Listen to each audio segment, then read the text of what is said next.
అందులో చాలా సుదీర్ఘమైన చర్చ తర్వాత రాష్ట్రంలో పండబోయేటువంటి యాసంగి వరిగాన్ని మొత్తం కూడా పంజాబ్ తరహాలో కేంద్రం ప్రొక్యూర్మెంట్ చేయాలని చెప్పి కేంద్రాన్ని డిమాండ్ చేస్తూ యునానిమస్గా తీర్మానించడం జరిగింది. మొదటి దశలో రేపు మంత్రుల బృందం, పార్లమెంటు సభ్యుల బృందం ఢిల్లీకి వెళ్తున్నారు. కంబైన్డ్గా అక్కడ ఫుడ్ మినిస్టర్ గారిని కలిసి తెలంగాణ రైతుల పక్షాన మా వాళ్ళు అక్కడ డిమాండ్ చేస్తారు. మినిస్టర్ గారిని వాళ్ళు తీసుకుంటారనే మేము ఆశిస్తూ ఉన్నాం. కేంద్రం ఇచ్చిన సూచనల మేరకు ఇక్కడ మా వ్యవసాయ మంత్రి గారు చేసిన సూచనల మేరకు కూడా గత యాసంగిలో వాస్తవానికి 54-55 లక్షల ఎకరాలలో వరి పంట ఉంటే ఈసారి ఒక 20 లక్షలు తగ్గిపోయాయి. అది 35 లక్షలతో వచ్చింది. ఈ 35 లక్షలలో కూడా మాకుండే సమాచారాన్ని బట్టి ఒక 3 లక్షలు సీడ్ కోసం ఉత్పత్తి చేశారు రైతులు. మరొక 2-2.5 లక్షలు ఇన్సూరెన్స్గా వాళ్ళ సొంత భోజనం కోసం రైతులు వాడుకుంటారు. వాళ్ళ పంట వాళ్ళే తింటారు కాబట్టి వాడుకుంటారు. నెట్ 30 లక్షల ఎకరాలది వరి అమ్మాల్సిన అవసరం ఏర్పడింది. చాలా తగ్గింది. ఇప్పుడు గతానికి ఇప్పటి వరకు ఇంచుమించు 25 లక్షల ఎకరాలలో పంట మార్కెట్ కింద తగ్గించగలిగినాం. అయినప్పటికీ కొన్ని 100 పొలాలు కొన్ని ఇతరత్ర ఉండి రైతులు పండిస్తారు కాబట్టి దీన్ని తీసుకోవాల్సిన బాధ్యత ప్రభుత్వం మీదనే ఉంటుంది. గతంలో కూడా నేను ఒకసారి చెప్పినా, మళ్ళా కూడా నేను చెప్తున్నాను. ప్రపంచవ్యాప్తంగా ఆహార రంగంలో ఫుడ్ సెక్యూరిటీ విషయంలో అన్ని దేశాలు కూడా స్వావలంబన ఉండాలని కోరుకుంటాయి. అందుకోసం భారతదేశంలో కూడా ఫుడ్ సెక్టార్ చాలా ఇంపార్టెంట్ సెక్టార్ కాబట్టి ప్రపంచంలోనే పెద్ద జనాభా ఉన్న దేశాలలో భారత్ 2వ స్థానంలో ఉంది. కాబట్టి ఏదైనా ప్రకృతి వైపరీత్యాలు సంభవించి అకాలం లేదా అతివృష్టి వచ్చి ఇబ్బందులు ఏర్పడితే దేశంలో ఆహార కొరత రాకూడదు. ఆ దృష్టితో తెచ్చిందే గతంలో ఫుడ్ సెక్యూరిటీ యాక్ట్. ఈ ఫుడ్ సెక్యూరిటీ యాక్ట్ ద్వారా ఆ బాధ్యతను భారత రాజ్యాంగం కేంద్ర ప్రభుత్వం మీద పెట్టి కేంద్రం దాన్ని సేకరించాలి. ఆ పద్ధతిలో సేకరిస్తూ ఉన్నది. Minimum 2-3 years buffer stocks maintain చేయాల్సిన బాధ్యత మీద ఉంటుంది, ప్రభుత్వం మీద ఉంటుంది. ఇందులో కొన్ని సందర్భాలలో ఒకవేళ ఎక్కువ పంట కొద్ది మొత్తంలో వస్తే అది తీసుకొని ప్రాసెస్ చేసి అందులో ఏమైనా ఒక 5,000 కోట్లు, 10,000 కోట్లు, 20,000 కోట్లు నష్టం వస్తే కేంద్రం భరించాలి. ఎందుకంటే ఆ బాధ్యత కేంద్రం మీద ఉంది కాబట్టి ఆ ప్రాసెస్ చేసేటువంటి పద్ధతి కేంద్రం భరించాలి. ఆ బాధ్యత నుంచి కేంద్రం తప్పించుకోకూడదు. దానికోసం నేను కేంద్రాన్ని చాలా స్పష్టంగా డిమాండ్ చేస్తూ ఉన్నాం. అనేక విషయాలలో ఇప్పుడున్నటువంటి బీజేపీ ప్రభుత్వం ఏక్ భారత్ శ్రేష్ఠ Bharat, 1 nation 1 ration, 1 nation 1 policy అంటారు వాళ్ళు. మరి అట్లనే 1 నేషన్ 1 ప్రొక్యూర్మెంట్ ఉండాలి. ఆహార ధాన్యాల సేకరణ విషయంలో దేశమంతటి కూడా ఒకే పాలసీ ఉండాలి అని మేము కేంద్రాన్ని డిమాండ్ చేస్తూ ఉన్నాం. అందులో పంజాబ్కు ఒక నీతి, గుజరాత్కు ఒక నీతి, తెలంగాణకు ఒక నీతి, ఇంకో రాష్ట్రానికి ఇంకో నీతి అనేది ఉండకూడదు. There has to be a uniform food grain procurement policy. That is what we're demanding from the state of Telangana. రెండవ విషయం ఏంటంటే ఇది రైతుల యొక్క జీవన మరణ సమస్య. రైతులు పంటలు పండిస్తారు, వాళ్ళకి అంతవరకు తెలుస్తుంది ఉండే అవకాశాలను బట్టి. కాబట్టి ఆ పంట తీసుకునే విషయంలో కాలుకి పెడితే మెడకు పెడితే కాలికి, దానికి ఏదో మెరమెచ్చి కాలు చెప్పి తప్పించుకోవడం కరెక్ట్ కాదు. పాలసీ అనేది ఒక రకంగా ఉండాలి. పంజాబ్లో కూడా గతంలో చాలా ఉద్యమాలు జరిగినాయి.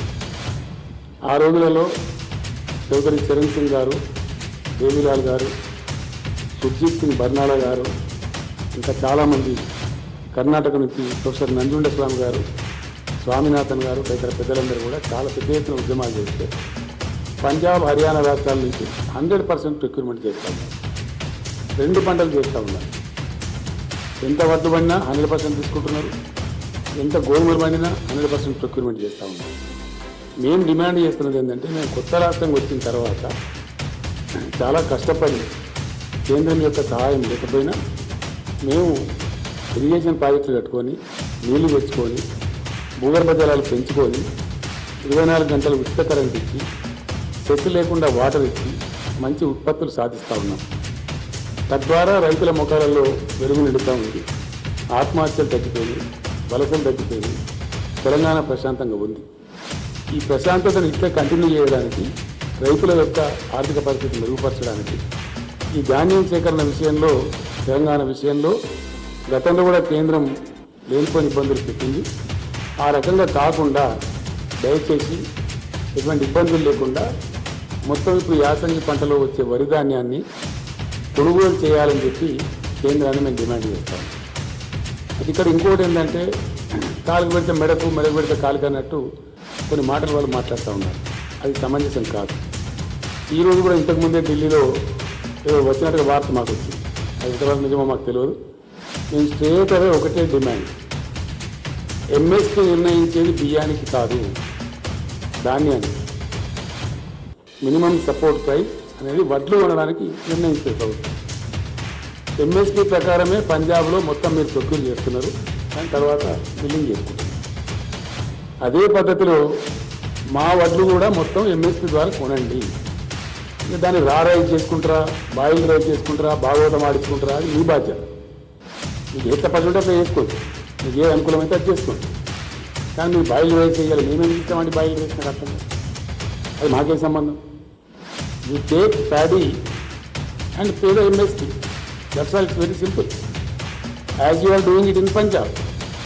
Nothing plus, nothing minus. Punjab ఎడల ఏ నీతి అయితే అవలంబిస్తున్నారో అదే నీతి మా ఎడలో అవలంబించమని కోరుతున్నాను. దాన్ని బాయిల్ చేసి తీసుకుంటారా, మీరు ఇంకోటి చేసుకుంటారా, మీరు చేయించుకోండి. నాకు సంబంధం ఏంటి అసలు? మేము ఎందుకు చేయించాలి? What will be our concern? మా దగ్గర ధాన్యం తీసుకోండి ఎంఎస్పీకి, as you are taking in Punjab. దయచేసి ఇందులో ఇది రైతులకు సంబంధించిన సమస్య కాబట్టి, కొత్త రాష్ట్రం కాబట్టి, మీ సహకారం లేకున్నా కానీ మేము ఇంత అభివృద్ధి సాధించాం, ఇంత గొప్ప పని చేసినాం. కాబట్టి దీన్ని హర్షించి, దీన్ని గౌరవించి మీరు యథావిధిగా ధాన్యం తీసుకోవాలి, అందుకు తగిన ఉత్తర్వులు జారీ చేయాలని చెప్పి రేపు మా మినిస్టర్ల బృందం, పార్లమెంట్ సభ్యుల బృందం ముందుగా ఆహార శాఖ మంత్రి గారిని కలుస్తారు, మెమరాండం ఇస్తారు, రిక్వెస్ట్ చేస్తారు. వాళ్ళు సమ్మతిస్తే చాలా సంతోషం. సమ్మతించని పక్షంలో ఎంత పోరాటానికైనా సిద్ధం కావాలని ఈరోజు సమావేశం నిర్ణయించింది. ఈ పోరాటం ఏదో ఆశామాషిగా మాటలు, పేపర్ స్టేట్మెంట్స్ అట్లా ఉండదు. యాక్షన్ ఓరియంటెడ్గా ఉంటుంది. డెఫినెట్గా యాక్షన్ ఓరియంటెడ్గా ఉంటుంది. చాలా పెద్ద ఎత్తున ప్రజాస్వామ్యయుతంగా ఆందోళన చేయడం మా టీఆర్ఎస్ పార్టీకి, తెలంగాణ ప్రజలకు వెనుకబెట్టిన విద్య. డెఫినెట్గా తెలంగాణ ఉద్యమ స్థాయి ఎంత ఉధృతంగా ఉండేనో అంత ఉధృతంగా పోరాటం చేస్తాం. ఖచ్చితంగా కేంద్రం అల్టిమేట్గా తీసుకునే వరకు విశ్రమించే ప్రశ్న ఉత్పన్నం కానే కాదు. దానిలో భాగంగా రేపు గౌరవ పార్లమెంట్ సభ్యులు, మంత్రివర్యులు ఏదైతే విజ్ఞప్తి చేయబోతున్నారో అదే పద్ధతిలో తెలంగాణలోని యావత్తు గ్రామ పంచాయతీలు తీర్మానం చేసి పంపిస్తాం, మండల పరిషత్తులు తీర్మానం చేసి పంపిస్తాం, జిల్లా పరిషత్తులు తీర్మానం చేసి పంపిస్తాం, మున్సిపాలిటీలు, ఇతర సంస్థలు, మార్కెట్ కమిటీలలో కూడా తీర్మానం చేసి కూడా ప్రధానమంత్రి గారికి పంపిస్తాం. అప్పటికి వారు తీసుకుంటారని చెప్పి మేము అనుకుంటా ఉన్నాం. అట్లా కాని పక్షంలో మట్టుకు డెఫినెట్గా 100% మేము ఉద్యమిస్తాం, ఎంతకైనా సరే పోరాడతాం. గతంలో పంజాబ్ రైతులు నేర్పించినటువంటి కేంద్ర ప్రభుత్వాలు, అనేక ప్రభుత్వాలు, ఈ పార్టీ ఆ పార్టీ కాదు, చాలా పెద్ద పోరాటాల తర్వాత అక్కడ 100% ప్రొక్యూర్మెంట్ వచ్చింది. ఇక్కడ కూడా మాకు సమాంతరంగా పంజాబ్ మాదిరి 100% ప్రొక్యూర్మెంట్ ఆర్డర్ వచ్చే వరకు మేము పోరాటం చేస్తాం. దాన్ని మాత్రం వదిలిపెట్టే ప్రశ్న ఉత్పన్నం కాదు. అందులో కమ్ వాటమే ఆ విధంగా మేము ముందుకు పోతాం. ఇది ధాన్యానికి సంబంధించినటువంటి విషయం. రెండవ విషయం ఏంటంటే, మేము హంబుల్గా ఈరోజు అప్పీల్ చేస్తూ ఉన్నాం. మా అప్పీల్ కన్సిడర్ చేస్తారని అనుకుంటా ఉన్నాం. కాదంటే ఇంకా కేంద్ర ప్రభుత్వం కర్మ, మేము చేయగలిగేది లేదు. రెండవ పాయింట్, రాజకీయంగా కూడా ఇక్కడ జరుగుతున్న పరిణామాలు బాధాకరంగా ఉన్నాయి. సమాజాన్ని డివైడ్ చేసేటువంటి ఒక విషపూరితమైనటువంటి ప్రయత్నాలు చాలా జరుగుతూ ఉన్నాయి. Which is not desirable for this country. ఇప్పటికే దేశం ఒక నిర్ణయానికి వచ్చింది క్లియర్గా, చాలా క్లియర్. సాంకేతికంగా మేము గెలిచినామని అనుకోవచ్చు. గతంలో జరిగిన విలేకరుల సమావేశాన్ని కూడా నేను స్పష్టంగా చెప్పిన, ఉత్తరప్రదేశ్లో ఇప్పుడు జరిగే ఎన్నికలలో బీజేపీ బలం తగ్గుతుంది అని నేను చెప్పిన. గతంలో 312 ఉన్నటువంటి రాష్ట్రంలో ఇప్పుడు 255 కొంత పరిమితమైంది. చాలా వరకు తగ్గినాయి సీట్లు, అక్కడ 57 సీట్లు తగ్గినాయి. ఈ దేనికి సంకేతమో బీజేపీ ఆలోచించుకోవాలి. అట్లాగే ఉత్తరాఖండ్లో కూడా గతంలో 57 సీట్లు ఉంటే ఇప్పుడు 47 సీట్లకు పోయింది. అక్కడ కూడా పరిస్థితి దిగజారింది. పంజాబ్ నుంచి అయితే రైతుల ఆక్రోశం ఏ రూపంలో వెలువడిందో అతనికి తరిమి కొట్టేసినారు. ఈ రకంగా బీజేపీ పరిస్థితి దిగజారిపోతూ ఉంది. ఇది స్పష్టమైనటువంటి పరిస్థితి కనపడతా ఉంది. అదే పద్ధతులలో చాలా క్లియర్గా దేశం ఒక నిర్ణయానికి వచ్చింది. ఎందుకంటే 8 సంవత్సరాలు గడిచిపోయింది భారతీయ జనతా పార్టీ ప్రభుత్వం. ఏదైనా మంచి పని చేయాలంటే, దేశానికి ఏదైనా కొత్తగా ఏర్పాటు చేయాలంటే, నవీన పద్ధతిలో అద్భుతమైన ఆవిష్కరణలు జరగాలంటే 8 సంవత్సరాలు చాలా ఎక్కువ సమయం, ఆల్మోస్ట్ 80% టైం 2 టర్మ్స్లో. ఇంకా అయిపోయింది, వీళ్ళు ఏమి చెయ్యరని తెలిపోయింది. వీళ్ళు ఎందుకంటే ఒక్కటి కొత్త ప్రాజెక్టు కట్టలేదు దేశాన్ని, ఒక కొత్త ఫ్యాక్టరీ పెట్టలేదు. It's a hard fact. No country is coming to a decision that this back should go. ఈ దేశం బాగుపడాలంటే, కొత్తదనం రావాలంటే, దేశం అభివృద్ధి పదంలో ముందుకు పోవాలంటే ఈ ప్రభుత్వం పోవాలని ఒక నిర్ణయానికి వచ్చింది. ఆ రకంగా దేశంలో ఫలితాలు కూడా కనపడతా ఉన్నాయి. ఎందుకంటే వీళ్ళు చేసింది ఏం లేదో తెలిసిపోయింది. నేను మొన్న అసెంబ్లీలో కూడా చెప్పడం జరిగింది, యూపీఏ గవర్నమెంట్ బాగలేదని తీసేసి బీజేపీ పార్టీకి అధికారం ఇస్తే అంతకన్నా అధ్వానమైన పరిస్థితులకు దాపుతుంది. ఆ రోజు ఉన్నదానికంటే పరిస్థితులు అన్ని రంగాలలో దిగజారుతాయి. ఒకటి రంగం, 2 రంగాలు కాదు. జీడిపి 8% గ్రోత్ ఉన్నటువంటిది ఆ రోజు యూపీఏలో ఇప్పుడు 9%కో 10%కో పోవాల్సింది 6% పడిపోయింది. అన్ఎంప్లాయ్మెంట్ రేటు అప్పుడు 5.2, 4.7 ఆ ప్రాంతంలో ఉంటే ఇప్పుడు 7.4 పోయింది. డిసెంబర్ 2020కి అది 9.3 పోయిందని చెప్పి రిపోర్ట్స్ చెప్తా ఉన్నాయి, కేంద్రం లెక్కలు చెప్తా ఉన్నాయి. నిరుద్యోగిత రేటు బాగా పెరిగిపోయింది. అట్లనే ఈ ప్రభుత్వం కూడా తన పనితనం చూపెట్టింది. ఎందుకంటే 2-3 విషయాలు మనకు స్పష్టంగా కనపడతాయి. మాకు ఇంతే వస్తుంది, మాకు ఇంతకన్నా ఎక్కువ రాదని వాళ్ళు బయట పెట్టుకున్నారు. ఈ 8 సంవత్సరాల పరిపాలనా కాలంలో ఇప్పుడు మేము చేయగలిగేది, మా ప్రతిభకి ఇంతే, మా ఉత్పత్తికి ఇంతే, మా సామర్థ్యం ఇంతే అనేది వాళ్ళు చెప్పుకున్నారు దేశానికి. వాళ్ళ ఆచరణ ద్వారానే బయటపడ్డారు. ఎందుకంటే 8 సంవత్సరాల్లో కొత్త ప్రాజెక్టు కడితే మనకు తెలుస్తుంది, మనందరికీ కూడా కొత్త ఫ్యాక్టరీ పెట్టినా మనందరికి తెలుస్తుంది, ఎక్కడ లేదు. అది లేకపోగా ఉన్నాయని కూడా అమ్మేసే పరిస్థితులు మనం చూస్తూ ఉన్నాం. ప్రభుత్వ రంగ సంస్థలన్నీ కూడా చాలా చౌకగా, కారు చౌకగా తమ దాబదారులకు కట్టబడుతుందనేటువంటి మాట వస్తూ ఉంది. రెండవది ఏమైపోయింది, పాపులర్లీ ప్రజలకు 2 విషయాలు వచ్చినాయి కొత్త నినాదాలు. అయితే డిమానిటైజేషన్, లేకపోతే మానిటైజేషన్. అయితే డిమానిటైజేషన్ చేయాలా, లేకపోతే మానిటైజేషన్. గ్రామ పంచాయతీలు కూడా కుదవబెట్టుకోని వాళ్ళు చెప్పింది, మీ గ్రామాలు అభివృద్ధి చేసుకోవాలంటే గ్రామ పంచాయతీలు కూడా మానిటైజేషన్ చేసుకోండి, పంచాయతీరాజ్ అసెట్స్, ఊళ్ళలో ఉన్న ఆస్తులు కూడా మానిటైజ్ చేసుకోమన్నది. ఆ విధంగా పోతా ఉంది. ఇంకో బాధాకరమైన అంశం ఏంటంటే, దేశంలో ఏం జరుగుతుంది అనేది పరిశీలించినప్పుడు ఇది మేధావులు, ముఖ్యంగా యువత ఆలోచించాల్సిన అవసరం ఉంది. నిన్న ఈరోజు చూస్తూ ఉన్నాం. ఇప్పుడు ఫేమస్ ఒక కథ సోషల్ మీడియా ద్వారా నాటపడుతున్న విష ప్రచారం, అవాంఛనీయమైనటువంటి, అనారోగ్యమైనటువంటి, ఏ రకంగా కూడా ఆహ్వానించతగనటువంటి ఒక దుష్పరిణామాలు వస్తూ ఉన్నాయి. కాశ్మీర్ ఫైల్స్ ఇప్పుడు ఒక నినాదం. ఏదైనా ప్రోగ్రెసివ్ గవర్నమెంట్ ఉంటే irrigation files, industrial files, economic files, files ఉంటే ఈ కాశ్మీర్ ఫైల్స్ ఏంటండి నాకు అర్థం కాదు. ఇది దిక్కుమాలిన వ్యవహారం. ఎవరికి కావాలని కాశ్మీర్ ఫైల్స్, దాంట్లో వచ్చింది సచ్చింది ఢిల్లీలో కాశ్మీర్ పండిట్లో చెప్తున్నారు మాకు జరిగినటువంటి దీన్ని ఓట్ల రూపంలో సొమ్ము చేసుకున్న ఒక దుర్మార్గమైన ప్రక్రియ ఈ ప్రచారం. మాకు అసలు ఏమి ఒక పైసా పనిచేయలేదు, మాకేం రిలీఫ్ రాలేదు, ఎటువంటి లాభం లేదు అని వాళ్ళు మొత్తుకుంటూ ఉన్నారు. ప్రాయం ఉన్నాయి, సోషల్ మీడియాలో తిరుగుతూ ఉన్నాయి అవన్నీ. ఈ రకమైనటువంటి దేశ విభజన, ప్రజల విభజన చేసి ఒక రకమైనటువంటి విద్వేషాన్ని రెచ్చగొట్టి ప్రయత్నాలు ఏవైతే జరుగుతున్నాయో అది కరెక్ట్ కాదు. తెలంగాణ సమాజానికి అసలు జీర్ణం కాదు. ఎందుకంటే మేము తెలంగాణ ఉద్యమం చేసినాం, చాలా ఉధృతంగా చేసినాం, దశాబ్దాల తరబడి చేసిన తెలంగాణ. మనం రెండవ దశ మలిదశలో చేసినప్పుడు 14-15 సంవత్సరాలు పోరాటం చేసినాం. మేము ఏం పిలిపించినామండి? సకల జనుల సమ్మె అన్నాం. కానీ హిందువుల సమ్మె, సిక్కుల సమ్మె, ముస్లింల సమ్మె, క్రైస్తవుల సమ్మె చెప్పినామండి.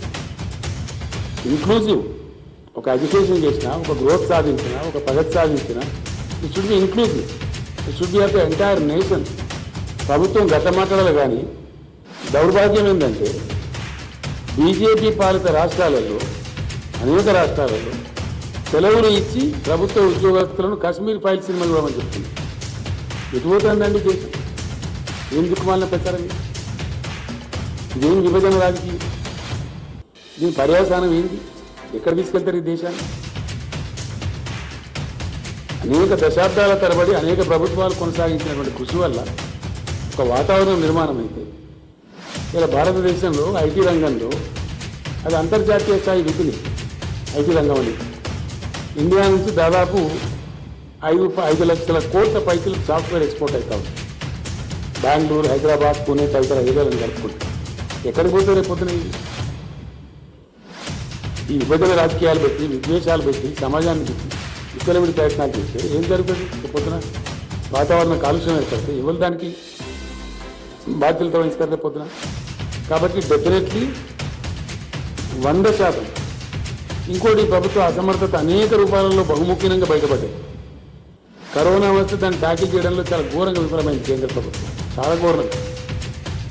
స్వాతంత్రానంతరం దేశ జనాభా కోట్లాది ప్రజలు పొట్ట చేత పట్టుకుని అన్నమా రామచంద్రాన్ని కూలి చేస్తున్న ప్రజలను, కోట్ల మందిని నేషనల్ హైవేస్ మీద చిన్న చిన్న పిల్ల పాపలను సంకరించుకొని 1000 కిలోమీటర్లు నడిపించిన ఘనత ఈ పార్టీ ప్రభుత్వాన్ని. It was the biggest trauma faced by the polity of the nation. Very tragic, చాలా దౌర్భాగ్యం దిక్కుపోతున్నటువంటి దాని ఏదో మసిబూసి మారేడుగా చేసి దానికి ఏదో స్టోరీలు చెప్తారు. కనీసం రైళ్ళన్న వేయండి, ఎక్కడో అక్కడ వెళ్ళిపోతారంటే వాళ్ళ టికెట్ కూడా మీరు పెట్టుకోమని రాష్ట్ర ప్రభుత్వాన్ని వచ్చిపోతుంది తప్ప వేయలేదు. బాధ్యత ఉన్నట్టు కనిపించదు ఎక్కడ కూడా. ఇటువంటి చర్యలు అద్భుతమైనటువంటి మనందరం కూడా గంగాజలం అని ఎంతో ప్రేమతో, ఎంతో పవిత్రంగా భావించే గంగానదిలో కూడా 100,000 శవాలు తేలేటట్టు చేసినటువంటి ప్రభుత్వం ఈ ప్రభుత్వం. It's a fact. ఇన్ని దాకలేరు. ఎన్ని ప్రయత్నాలు చేసినా, ఎన్ని మెరమెచ్చకాలు చెప్పినా, ఎన్ని ఉల్టా పాటలు మాట్లాడినా ఇవి దాకలేరు కదా. ఇవన్నీ వాస్తవాలు. ఇట్లా ఎంతవరకు వచ్చింది ఇది? నిన్నగాక మొన్న ఉక్రెయిన్ పరిణామాలు, రష్యా ఉక్రెయిన్ యుద్ధం. ఒక 20,000 మంది పిల్లలుంటే వాళ్ళని తేలే. ఎంబసీని షిఫ్ట్ చేసినారు నెల ముందు, కానీ పిల్లల్ని షిఫ్ట్ చేయలేదు, అలర్ట్ చేయలేదు. తద్వారా సంభవించినటువంటి ఘోరం, బాధ, చాలా పెద్ద మానసిక వ్యధ ఆ విద్యార్థుల తల్లిదండ్రులు అనుభవించారు. మొన్న మేము చెప్పినాం అసెంబ్లీలో, వాళ్ళ చదువులు పోవద్దు, మేము ముందుకు వస్తాం. మా తర్వాత బెంగాల్ గవర్నమెంట్ కూడా ప్రకటించింది. కానీ కేంద్రం నుంచి ఉడుకు లేదు, పలుకు లేదు. ఇది రెస్పాన్స్ కేంద్ర ప్రభుత్వం.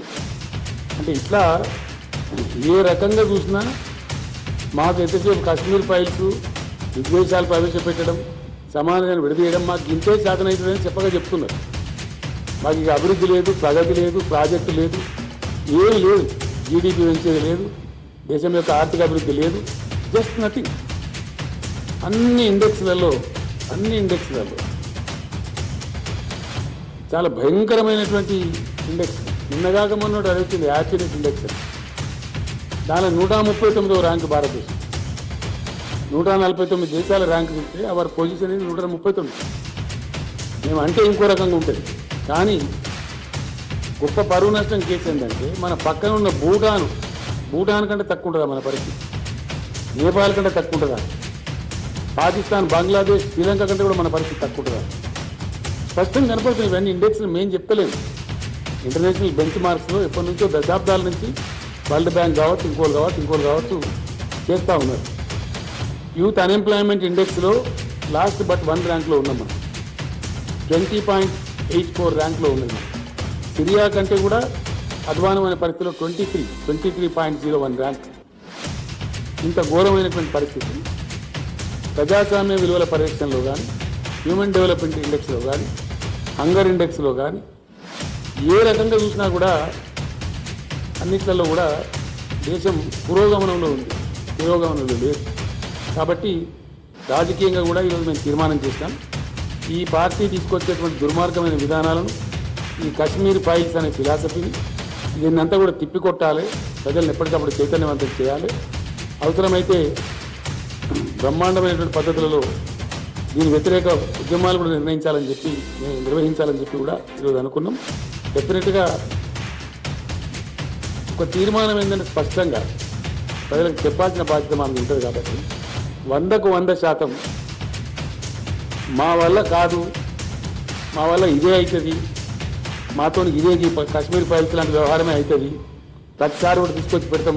ఒకసారి కశ్మీర్ ఫైల్స్, ఒకసారి అదేంటి పుల్వామా, ఒకసారి పుల్వామా, ఇవి తప్ప ఓ ప్రాజెక్టు, ఓ నది, ఓ కరెంటు, ఓ 10,000 కోట్లతో ఒక ఉద్యోగము, ఒక పరిశ్రమను, భారీ పరిశ్రమ ఏమి లేదు. ఆ ప్రసక్తి లేదు, ఆ ముచ్చటనే లేదు.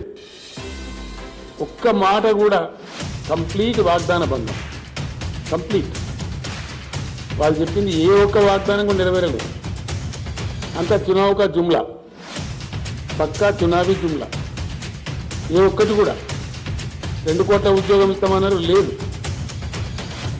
15 లక్షల ఖాళీలు ఇప్పుడు దేశంలో, అవి నింపాలి. మేము డిమాండ్ చేస్తా ఉన్నాం కేంద్ర ప్రభుత్వానికి.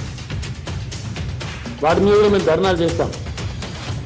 అదేవిధంగా అనేక ఇష్యూలు తెలంగాణ నుంచి, ధాన్యం కానీ అయిపోదు. ఈరోజు సభలో చాలా చర్చ జరిగింది. మాది ప్రత్యేకమైన పరిస్థితి, ఎందుకంటే రిజర్వేషన్ల వ్యవహారం ఉంది దేశంలో. బాధ్యతను చెప్పవలసి వస్తుంది. రిజర్వేషన్ల వ్యవహారంలో యాక్చువల్లీ 50% కన్నా ఎక్కువ ఉండదు అని రాజ్యాంగంలో ఇక్కడ లేదు. కానీ సుప్రీంకోర్టు ఒక జడ్జిమెంట్, ఆ జడ్జిమెంట్ పూర్తి స్థాయిలో ఇంప్లిమెంట్ అవుతుందా దేశంలో? అయితే లేదు. తమిళనాడులో 69% ఇస్తారు, ఇంకో రాష్ట్రంలో ఇంకో % ఇస్తారు, మన దగ్గర 50% దాటద్దంటారు. కానీ నేను అడిగినాం, ప్రధానమంత్రి కూడా మేము అడిగినాం ఇతర పద్ధతి ఏంటి. సుప్రీంకోర్టు ఇచ్చిన జడ్జిమెంట్లో వాళ్ళకు వెసులుబాటు ఇచ్చింది.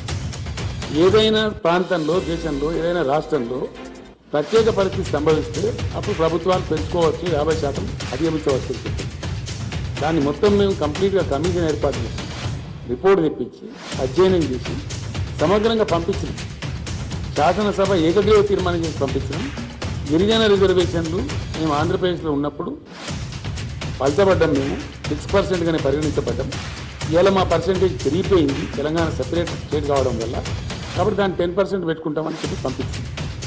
ఈ రోజు వరకు కూడా దాని మీద ఉలుపు లేదు, పలుపు లేదు, ఏదో కాగితం రాసి తప్పించుకునేటువంటి పరిస్థితి. ఇట్లా ఉన్నటువంటి పరిస్థితి. అట్లనే అనేక విషయాలలో ఎస్సీ వర్గీకరణ మా రాష్ట్రంలో పెద్ద ఉద్యమాలు జరిగింది. మా శాసనసభ ఇక్కడ నుంచి యునానిమస్గా, అక్కడ 2 కులాలు ఉన్నప్పటికీ మేము అందరినీ కన్విన్స్ చేసి యునానిమస్ తీర్మానం చేసి పంపించాం. ఎవరికి వచ్చే పర్సెంటేజ్ వాళ్ళకి వస్తుంది, వాళ్ళకి జనాభాను బట్టి ఎందుకు పెండింగ్ పెట్టాలని ప్రజలు కోరుతున్నారని చెప్పి పంపిస్తే దాని మీద కూడా ఈరోజు వరకు అతిగతి లేనటువంటి పరిస్థితి. అట్లనే బీసీల కులగణన చేయమని అడిగినాం. ఎవరికి ఏమి నష్టం ఉండదండి, ఎవరు ఎంతమందిలో తెలిస్తే వాళ్ళ పని వాళ్ళు చేసుకుంటారు, దాని ఇబ్బంది ఏమున్నది. దాన్ని కూడా పట్టుకున్న పాపాన కేంద్ర ప్రభుత్వం కనపడతలేదు. ఈ విధంగా ఊరికే మాటలు, ఒక రకమైనటువంటి భేదభావాలు సృష్టించి, ఉద్వేగాలు రెచ్చగొట్టి, విద్వేషాలు రెచ్చగొట్టి, ప్రజలను ఒక రకమైనటువంటి ఉద్వేగాలకు లోను చేసి ఆ ఉద్వేగాలను రాజకీయంగా సొమ్ము చేసుకునే ఒక దుర్మార్గమైన క్రీడ ఈ దేశంలో జరుగుతూ ఉంది. ఇది సమంజసం కాదు, సమర్థనీయం కాదు. ఏ రకంగా కూడా ప్రోగ్రెసివ్ థింకర్స్ ఆలోచించే విధానం కాదు, ఆలోచించే పద్ధతి కాదు. దీనివల్ల దేశ ప్రగతి కుంటుపడుతుంది తప్ప ఇంకా ఈ ప్రభుత్వం కొనసాగినట్లయితే 100% దేశం చాలా భయంకరమైన పరిణామాలు ఎదుర్కొంటుంది, చాలా పెద్ద నష్టానికి గురవుతుంది. కాబట్టి this government should go. Yes, we have to back up this government back to home. ఒక ప్రగతిశీల విధానంలో పనిచేసే ప్రభుత్వం రావాల్సిన అక్కడే ఉంటుంది.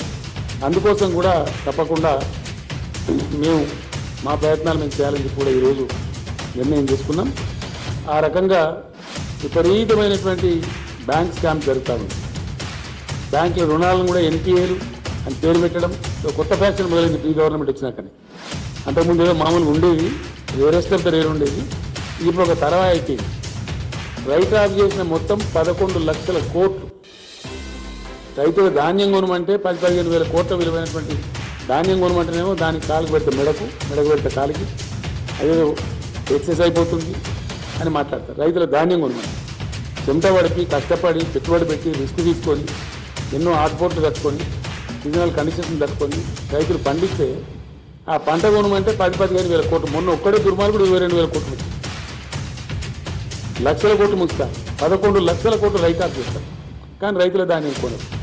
అందువల్ల కూడా ఈ ప్రభుత్వం అసమర్థ ప్రభుత్వం అని తేలుతా ఉంది. ఎనీ యాంగిల్ విసి ఏ రకంగా పర్సు చేసినా ప్రభుత్వం యొక్క పర్ఫార్మెన్స్ సంతృప్తికరంగా లేదు. ఇదే పద్ధతిలో ఒకవేళ దేశం ముందుకు పోతే మరింత దేశం నష్టాల పాలవుతుంది. కాబట్టి డెఫినెట్గా దిస్ గవర్నమెంట్ షుడ్ గో. ఆ దిశ ఆల్రెడీ పట్టింది. ఆ రకంగా పరిస్థితులు ఉన్నాయి. కాబట్టి దానిలో ప్రజలకు కూడా పిలిపియడం రాజకీయ పార్టీగా మా బాధ్యత. ఆ విధంగా ఈ డివైసివ్ పాలిటిక్స్కు జనమగీతం పాడాల్సిన అవసరం ఉంది. మేము మళ్ళా ఒకసారి సిన్సియర్గా డిమాండ్ చేస్తూ ఉన్నాం ప్రధానమంత్రి గారికి. చేతులు ఎత్తి నమస్కరించి తెలంగాణ ప్రజల పక్షాన వినయపూర్వకంగా నేను విజ్ఞప్తి చేస్తూ ఉన్నా. దయచేసి మీరు తెలంగాణ కదిలించకండి, తెలంగాణ ప్రజలతో పెట్టుకోకండి. మేము ఉద్యమ వీరులం, ఉద్యమం చేస్తామని తప్పకుండా మిమ్మల్ని వదిలిపెడతామని అనుకోకండి. మీరేదో మాయామచ్చింద్ర చేస్తామనే భ్రమలో ఉండకండి, మీరే భంగపడతారు. కాబట్టి స్ట్రేట్ అవే పంజాబ్కు అవలంబించిన నీతే మాకు అవలంబించండి. మేము కోరేది గొంతమ్మ కోరిక కాదు. మా రైతుల పక్షాన మేము ఒకటి అడుగుతున్నాం, పండిన ధాన్యం తీసుకొని మీరు నిర్ణయించిన ఎంఎస్పీ డబ్బులు ఇవ్వండి. దాన్ని రా రైస్ చేసుకుంటారో, బాయిల్డ్ రైస్ చేసుకుంటారో, బాగోతం చేసుకుంటారో, ఇంకేం చేసుకుంటారో మీరు చేసుకోండి, మీ చాయిస్. మేమేది మిల్లింగ్ చేసి చేయాలి నాకు అర్థం, మీరే మిల్లింగ్ చేసుకోండి. As state government, Punjab government లాగా మేము కూడా సహకరిస్తాం. మీకు మాకు ఏ పని పెడితే ఆ పని చేస్తాం, ఆ ప్రాసెస్ పూర్తి స్థాయిలో సహకరిస్తాం. కానీ దానికి ఏదో మేము అదైతే కొంటా అన్నాం, ఇదైతే కొన అన్నాం. పంజాబ్లో ఏది కొన్నావు మాది అదే కొనమంటున్నాం. మేమేమంటున్నాం, పంజాబ్లో ధాన్యం తీసుకున్నావు, డబ్బులు ఇచ్చినావు, మాది కూడా ధాన్యం తీసుకో, డబ్బులు ఇచ్చి. సెకండ్ మీకు ఎంఎస్పీ నిర్ణయించింది బియ్యానికి కాదు కదా, ధాన్యానికి కదా. ఎంఎస్పీకే తీసుకొని మాకు డబ్బులు ఇచ్చేయండి అంతే. మీరు తర్వాత ఏం చేసుకుంటారు ప్రాసెస్ మీదే. అయినా వన్స్ అగైన్ ఐఎమ్ రీట్రేటింగ్, దయచేసి నేను చాలా క్లారిటీతో చెప్తాను ఈ మాట. దేశ ఆహార భద్రత విషయంలో ఫుడ్ సెక్యూరిటీ యాక్ట్ కింద రాజ్యాంగబద్ధమైనటువంటి విధిని కేంద్ర ప్రభుత్వం మీద పెట్టింది మన రాజ్యాంగం. అది రాజ్యాంగ విహితమైనటువంటి మీ యొక్క ధర్మ కర్తవ్యం, మీ యొక్క విధి. ఆ విధి నుంచి మీరు ఎస్కేప్ కావద్దు. ఆ ప్రాసెస్లో ఒక సమయంలో ఎక్కువ రావచ్చుకుంది దాన్ని, ఇంకో సమయంలో అకాలం వస్తే ఏం చేస్తారండి? కరోనా లాంటి జబ్బు వస్తాయని వాళ్ళు అనుకున్నామా? గ్లోబ్ అంతా కూడా ఏ జబ్బు రాలేదు. First time in the world corona లాంటి మహమ్మారి మొత్తం ప్రపంచాన్ని అతలాకుతలించేసి, రేపు పొద్దున కరువో కాటకమో వస్తే భారతదేశానికి ఒక వారం రోజులు అన్నం పెట్టే దేశం ఇంకో దేశానికి ఉందా చెప్పు? ఒక వారం రోజులు అన్నం పెట్టే కెపాసిటీ ఉందా? పేరుకున్నాయి దేశాలు, వాళ్ళు లక్షల జనాభా, 10 కోట్ల లోపున దేశాలే దాదాపు 178 దేశాలు. వితిన్ 10 crores, 1 crore ఉన్న దేశాలు చాలా ఉన్నాయి, లక్షల్లో ఉన్న దేశాలు చాలా ఉన్నాయి. ఏ దేశానికి కూడా ఇండియాకు ఒక వారం అన్నం పెట్టే పరిస్థితి లేదు. కాబట్టి బఫర్ స్టాక్స్ మెయింటైన్ చేయడం అనేది మీ కర్తవ్యము, మీ బాధ్యత. అది చాలా పవిత్రమైన బాధ్యత. పొద్దున పెద్ద క్రైసిస్లో దేశం పోతుంది, ఎక్కువ వస్తుంది కాబట్టి మేమేం చేయాలనే మాటలు కేంద్రం మాట్లాడకూడదు. మీ దగ్గర ఎఫ్సిఐ ఉంది, మీ దగ్గర గోడౌన్స్ ఉంది, మీకు మెకానిజం ఉంది, నిర్ణయాలు తీసుకునే అధికారం ఉంది. కాబట్టి మీరు ఎట్టి పరిస్థితులలో రైతులు పండించే ధాన్యం తీసుకోవాలి, కొద్దిగా ఎక్సెస్ అయినప్పుడు దాన్ని ప్రాసెస్ చేయాలి, అందులో చిన్న నష్టం వస్తే భరించాలి. అది మీ బాధ్యత. మీరు పాకిస్తాన్ రైతుల కోసమో అమెరికా రైతుల కోసమో కాదు మేము అడిగేది, భారత రైతుల కోసమే అడుగుతున్నాం, భారతదేశంలో ఉన్న రైతాంగం కోసమే అడుగుతున్నాం. దాని మీద పాలసీ చేంజ్ చేయాలో ఎస్ ఓకే మీరు పెట్టండి, అన్ని రాష్ట్రాల ముఖ్యమంత్రులను పిలవండి, అగ్రికల్చర్ మినిస్టర్లను పిలవండి, కార్యాన్ని ఖాళీ చేయండి, దేశాన్ని పంటల కాలనీల కింద విభజించండి, గైడెన్స్ చేయండి, దాన్ని మేము కూడా ఫాలో చేస్తాం అందరితో పాటు. కానీ అది ఏం లేకుండా ఆఫీసర్గా మేము ఒక దగ్గర తీసుకుంటాం, ఇంకో దగ్గర తీసుకుంటాం అంటే మీ ఇష్టం వచ్చినట్టు చేయడానికి లేదు. ఇది ప్రజాస్వామ్యం, ప్రజల హక్కులు ఉంటాయి, అడిగే హక్కులు ఉంటాయి, పోరాడే హక్కులు ఉంటాయి. పంజాబ్కు ఏ విధంగా, హర్యానాకు ఏ విధంగా 100% ప్రొక్యూర్మెంట్ ఉందో ఆ విధంగా మాది కూడా తీసుకోండి. ఇంకో మాట కూడా మేము విజ్ఞప్తి చేస్తూ ఉన్నాం, let there be a national procurement policy. జాతీయ స్థాయిలో ప్రొక్యూర్మెంట్ పాలసీ ఉండాలి, అది అందరికి సమానంగా ఉండాలి, ఒకటిగా ఉండాలి. అప్పుడే ధర్మం జరిగేటువంటి అవకాశం ఉంటుంది. కాబట్టి ఆ ప్రకారం చేయాలని చెప్పి కేంద్రాన్ని మేము కోరుతున్నాం. అట్లా చేయని పక్షంలో మట్టుకు చాలా పెద్ద ఎత్తున అనేక పోరాట రూపాలలో బ్రహ్మాండమైన పద్ధతిలో ఉద్యమం చేస్తాం. అవసరమైతే మొత్తం క్యాబినెట్ అంతా వెళ్ళి ఢిల్లీలో తీవ్రమైన నిరసన కార్యక్రమాలు కూడా చేపడతాం. ఇక్కడ కూడా ఉద్యమాలు నిర్మిస్తాం. మొన్న వెళ్ళినప్పుడు ఆ కిసాన్ నేతలు కొంతమంది నాకు కలిసినారు.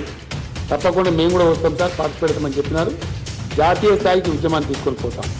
కేంద్రాన్ని ఈరోజు ఇంకో డిమాండ్ కూడా నేను చేస్తా ఉన్నా.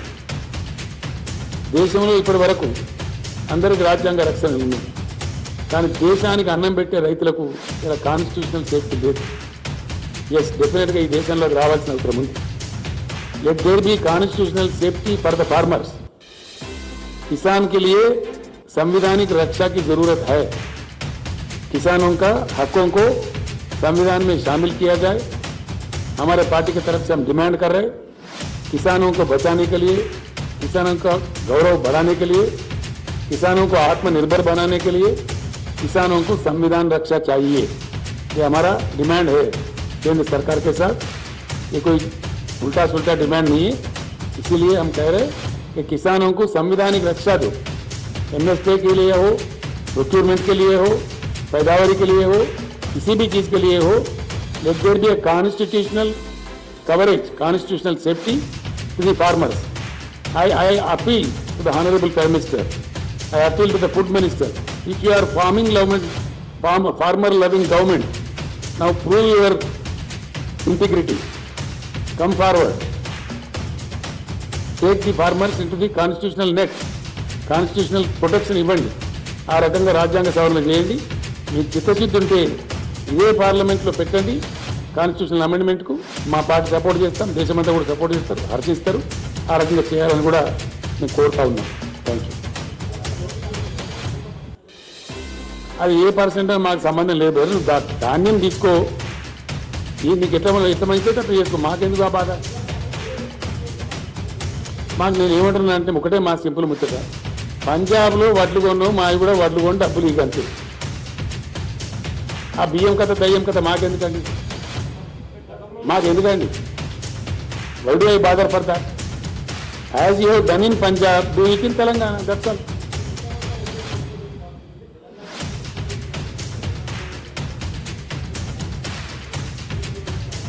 నేను ఏమంటున్నా అంటే వడ్డు వాళ్ళ పోయి కొనమంటే కొనక సప్లై గిరంత ఏందైనా కట్టండి. కామెంట్ ఎందుకు పోమెంట్? కేసీఆర్ కామెంట్ చేయకుండా చేయరాదు, వడ్డుకుంటే అయిపోయాయి. చక్కగా మాట చెప్పరాదు. అరే యాసంగిలో పంటే ధాన్యం అంతా కొంటామని చెప్పి నేను పోయి పూల పొక్క బ్రహ్మాండంగా ఇచ్చి ఆయనకు దండ వేసి దండం పెట్టి వస్తాను. కడప తల పెట్టుకుంటే పోయి పెడతాను. ఈ కదా ఇవన్నీ మెరమెచ్చకాలి ఎందుకే? సింపుల్ మాట. దేశంలో ప్రొక్యూర్మెంట్ ఉంది, సంతోషం. కట్టే మాది మనమని మేము అంటున్నాం. ఏమంటున్నాం మేము? మాకేం సంబంధం అదంతా?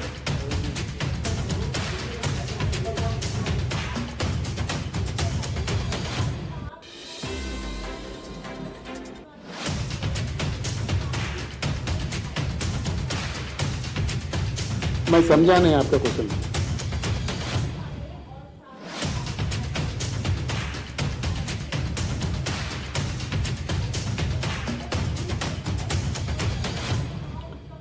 हम भी सपोर्ट कर रहे हैं, हम उसको उल्टा नहीं बोल रहे. बात यह है कि कुछ करो उनके लिए ना, वो कश्मीर पंडित के जो दिल्ली में पड़े हुए हैं. खाली मीठी मीठी बातें क्यों बोलते हो? What is your priority? Hindu धर्म को बेच के आप वोट कमाने का चक्कर चला रहे हो. इसी को हम काट रहे हैं. हम क्या चीज काट रहे हैं? कहीं फाइल्स हो तो क्या फाइल्स आना चाहिए? ट्राइबल के फाइल्स के बारे में सोचो, इरिगेशन फाइल्स के बारे में सोचो. इकोनॉमिक फाइल्स के बारे में सोचो, जीडीपी के फाइल्स के बारे में सोचो, देश के आर्थिक उन्नति के लिए सोचो। वो फाइल्स के लिए नहीं है। खाली धर्म के नाम पे राजनीति करना आना ये कहां तक सही है?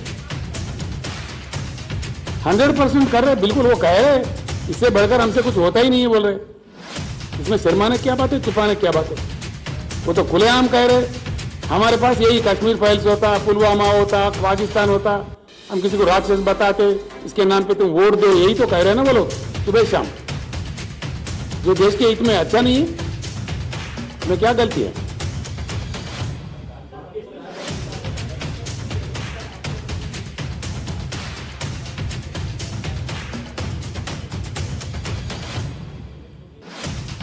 First of all, our minister's delegation, along with Agriculture Minister and Civil Supplies Minister, along with our honorable members, will go and meet Mr. Piyush Goyal.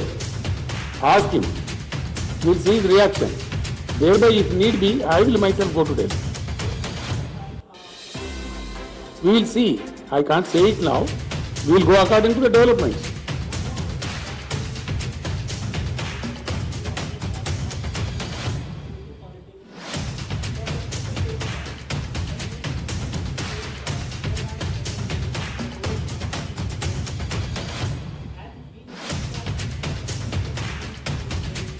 No, not at all. Who says? You tell me the detail. If you cannot make a general comment like that. You cannot generalize, you know. If there any specific issue is there, please bring it to my notice. We will take action.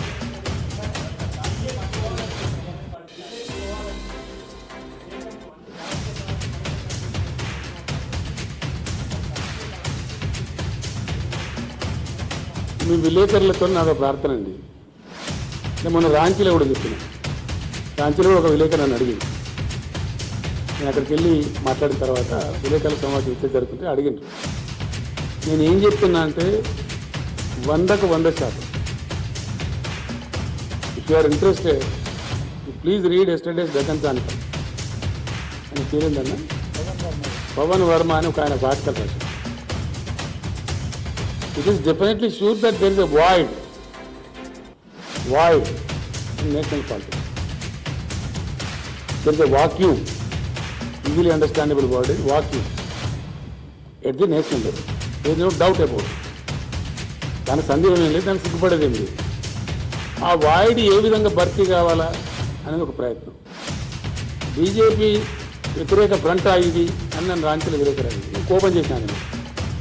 BJP వ్యతిరేక ప్రాంత, ఇలే వ్యతిరేక ప్రాంత, మలయ వ్యతిరేక ప్రాంత కాదు. Sorry, భారత ప్రజల అనుకూల ఫ్రంట్, భారత ప్రజల మేలు కోరేటువంటి రాజకీయ ప్రక్రియ, రాజకీయ వ్యవస్థ కావాలని మీకు కోరుతున్నాను. అది ఏ రూపంలో వస్తుంది అనేది మీరు వేసి చూడాలి. కొద్దిగా మీరు కొద్దిగా అర్జెంటుగా ఆయన రాసి ఆయన భంగపడకుండా డెఫినెట్లీ వస్తుంది. I'm telling, as KCR I'm telling, with all the tallest experience I have, the 50 years of my political experience, I am telling, some very good alternative to all this will come. You will see. Yes. ఆగా గంట ఆగమెందుకు అవుతుంది? నేను చెప్పేది చెప్తున్నా, నువ్వు అర్థం వేస్తున్నావు ఎందుకు అంత తొందరగా వాడు? అద్భుతమైనటువంటి పద్ధతిలో కొత్త జాతీయ పార్టీ రావచ్చు కదా, రాకూడదా? ఏమైనా టేకదారులు ఉన్నారా? There is a scope. So what comes let us see. Please hear it. Now the process has begun. What is happening in India? There were hopes about the UPA government. They failed in delivery. Thereby the people got upset and replaced UPA by BJP, hoping that Mr. Modi will deliver. Mr. Modi has utterly failed, and it is clear by now that we cannot deliver more than this. They made it. It is very clear before the nation. People may not tell, but I am telling. I am dare enough to say. Because it is a fact. Fact always remains a fact. Fact can never be undermined. మేము ఇంతకన్నా ఇంకా మీకు delivery చేయలేము అని ఇప్పుడున్న ప్రభుత్వం తేటతెల్లంగా చెప్పింది మనకు.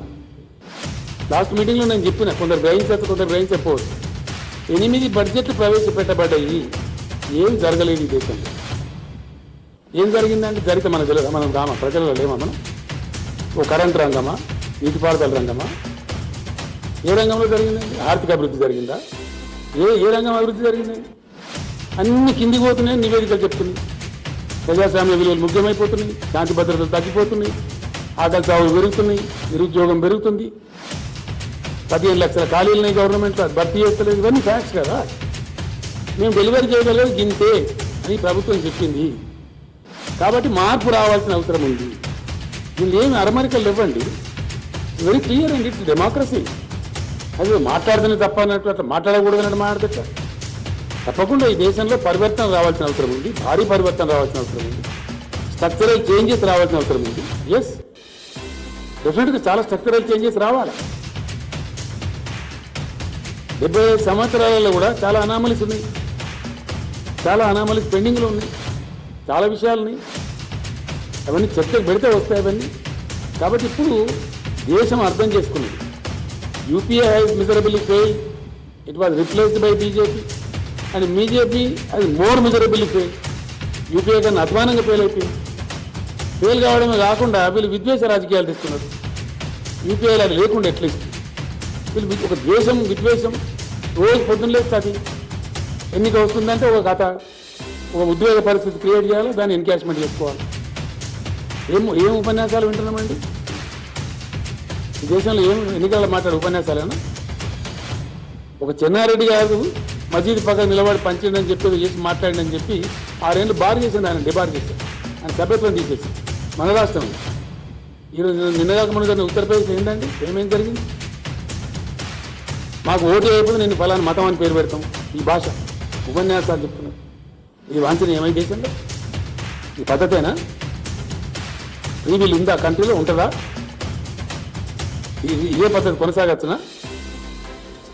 ఇది not correct, not at all correct. చాలా దుర్మార్గపూరితమైనటువంటి ప్రచారాలు జరుగుతుంది. ఎంతవరకు మంచిదండి? దేశాన్ని ఎక్కడ తీసుకుపోతుంది? ఎవరు మేలు కోరుతుంది నాకు అర్థం కాదు. ఎవరు మంచి జరుగుతుంది? మీ విలేకరులు మాత్రం వాంఛిస్తుందా ఈ పరిస్థితి ఉండాలని? హైదరాబాద్ ప్రశాంతంగా ఉండన్నా, విద్వేషాలు రావన్నా? హైదరాబాద్లో పిల్లలకు ఉద్యోగ అవకాశాలు పెరగన్నా, ఉన్న ఉద్యోగాలు ఊడిపోవన్నా? హైదరాబాద్ పెట్టుబడులు వచ్చేది బంద్ కావన్నా, పెట్టుబడులు పడతా పెరగన్నా? Come on decide. That is what they are demanding. China నుంచి అనేక పరిశ్రమలు పోతున్నాయి. ఎందుకు వస్తలేవండి భారతదేశం? ఎందుకు ఆకర్షించలేకపోతున్నాం? What is the reason? లక్షల కోట్ల పెట్టుబడులు తల్లిపోతా ఉన్నాయి చైనా నుంచి. Why India not able to attract? Who will answer this? ఇట్లా 1,000,000 ఉన్నాయి. నేను ఏమంటున్నా అంటే విలేకరు సోదరులతో ఒకటే మాట, డెఫినెట్లీ నేను మీకు చెప్పిన చాలా స్పష్టంగా ఇప్పుడు కూడా చెప్తున్నా. మాకు నీతి నిజాయితీ ఉందండి, ధైర్యం ఉంది. ఏం చెప్పినా స్పష్టంగా చెప్తాం, అరమరికలు ఉన్నాయి. అట్లాంటి అవసరం లేదు. 100కు 100% నేను కీలక భూమిక పోషిస్తా అని చెప్పింది. జాతీయ రాజకీయాలలో బహుముఖీన పరివర్తన, స్ట్రక్చరల్ చేంజెస్తో కూడినటువంటి, మీరు రాసుకోవచ్చు, బేసిక్ స్ట్రక్చరల్ చేంజెస్తో కూడినటువంటి పరివర్తన రావాల్సిన आवश्यकता ఉంది. मैं हिंदी में भी बोलूँगा हमारे हिंदी मित्रों के लिए कि इस देश में भारी परिवर्तन आने की बहुत ही ज़रूरत है. इसलिए कि यूपीए सरकार से निराश होकर हम जिस ढंग से बीजेपी को जिताए हैं, उन्होंने बता चुका है उनका रंग, उनका डिलीवरी क्या है, उनका कैपेसिटी क्या है, ये देश के सामने आ चुका है. और दूसरा एक बुरा चीज़ आ रहा है, कश्मीर फाइल जैसे कोई भावुक बना के लोगों को धर्म को बेच के वोट कमाने का एक राजनीति साफ दिखने को मिल रहा है. हर चुनाव के दरमियान कुछ ना कुछ आ जाता है, कुछ एक तमाशा करते हैं, कुछ एक ड्रामा करते हैं. ये बात ठीक नहीं है. और दूसरा बात यह है कि भाजपा सरकार के 8 साल का सरकार में किस चीज़ में देश की उन्नति हुई है? किस चीज़ में? कोई एक चीज़ बता दें मुझे. सारे इंडेक्स देखिए, केंद्र सरकार के आंकड़े देखिए. हम ये बात छुपा के थोड़ी बोल रहे हैं. ये बात सही है कि हमारा बहुत अच्छा तरक्की हुआ, विकास हुआ तेलंगाना में. देश के विकास नहीं होने की वजह से हम भी मारे गए, तेलंगाना भी मारा गया. मैंने असेंबली में भी कह दिया ये बात कि 11.5 लाख का हमारा जीएसडीपी है. हमारे बराबर का भी अगर केंद्र का परफॉर्मेंस रहता तो हमारा जीएसडीपी 14.5 लाख करोड़ होना चाहिए था. 3 लाख करोड़ का नष्ट हुआ केंद्र के नाकामी से, केंद्र के नॉन परफॉर्मेंस से। Yes, I am telling this as a chief minister, as an authority, it's a fact. దేశం నష్టపోతా ఉంది, మేము నష్టపోయినాం. కాబట్టి మార్పు రావాలి, పరివర్తన జరగాలి, తప్పకుండా ప్రయత్నం జరగాలని కోరుతా ఉన్నాం. ఆ ప్రయత్నం ఏంటి? ఆ ప్రయత్నంలో కేసీఆర్ అద్భుతమైన పాత్ర పోషిస్తాడు, అందులో ఎవరికి అనుమానమే అవసరం లేదు. కొంతమంది పాపం వాళ్ళోళ్ళు విలువలు ఇండియాలో కొన్ని సోషల్ మీడియా యూట్యూబ్ ఛానల్ మధ్య వాళ్ళోళ్ళు విలువలు మీ మీద ఇన్కమ్ ట్యాక్స్ దాడులు చేస్తారు, ఈడీ దాడులు చేస్తారు, ఈడీ కాకపోతే బోడీ దాడులు చేస్తారు. ఎవరంటే నాకు అర్థం కాదు. ఎవరు భయపడతారా? ఈ బ్లాక్ మెయిల్ రాజకీయాలు భయపడతారా? కేసీఆర్ ఇట్లా ఈ ఈడీలకు బోడీలకు ఇన్కమ్ ట్యాక్స్లకు భయపడేదైతే మేము 15 ఏళ్ళు ఉద్యమం చేద్దామా? తెలంగాణ ఉద్యమం మేమే భయపడేది. ఈ ఈడీ దాడులని, సిబిఐ దాడులని, తోక దాడులని బెదిరిస్తే కేసీఆర్ భయపడతాడా? Is it the way? Is is a propaganda? These things do not work everywhere. Sorry, దొంగలు, లంగలు, భయంకరంగా కరప్షన్ చేసే వాళ్ళు, స్కామ్స్టర్స్, వాళ్ళు భయపడతారు. మేమేం భయపడతామని నాకు అర్థం కాదు. నో వే, ఈ కేరే పిన్ ఇష్యూ కాదు కదా అది.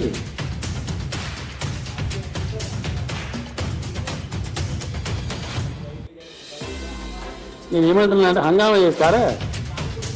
హంగామా చేస్తారా? హంగామా చేస్తారా? నిజంగా ఈడీ రేట్స్కి భయపడేటోళ్ళు భయపడతారు.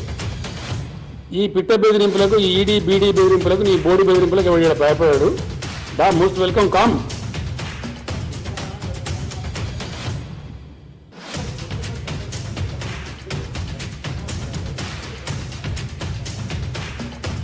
అందుకే కొనమంటున్నావు రావు. మేము రైతులను పంట తగ్గించే కోసం చెప్తాం కదా, పంట తగ్గించినాం కదా 20 లక్షల ఎకరాలు. ఎవరు డిస్కరేజ్ 20 lakh acres తగ్గింది. ఈ మాత్రం వచ్చింది కాబట్టి కొనమంటున్నాం. ఏమన్నా పెట్టాను బ్రహ్మబార్.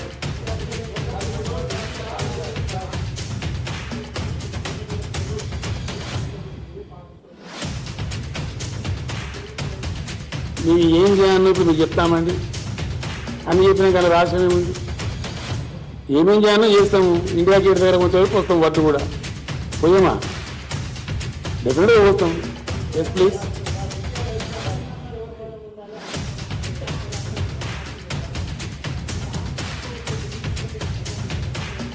వచ్చినప్పుడు ఆలోచించాను, ఇప్పుడు ఎందుకు లేదు నువ్వు ఒకటి కాల్పనిక విషయాలు ఎందుకండి, వచ్చినప్పుడు మాట్లాడదాం. ఏమండి ఇవే విషయాలు. రైతులకు రాజ్యాంగపరమైన రక్షణలు రావాలి, దానికోసం అద్భుతమైన రైతు ఉద్యమాలు నిర్మించాలని నేను వాళ్ళకి సలహా ఇచ్చినా. వాళ్ళు నాకు ధన్యవాదాలు చెప్పాను. దానికోసం రచన కూడా జరుగుతూ ఉంది. మోడీ ప్రభుత్వాన్ని నిద్రపోనీయము, రైతులకు రాజ్యాంగ రక్షణ వచ్చేటువంటి ప్రభుత్వం రావాలి దేశం.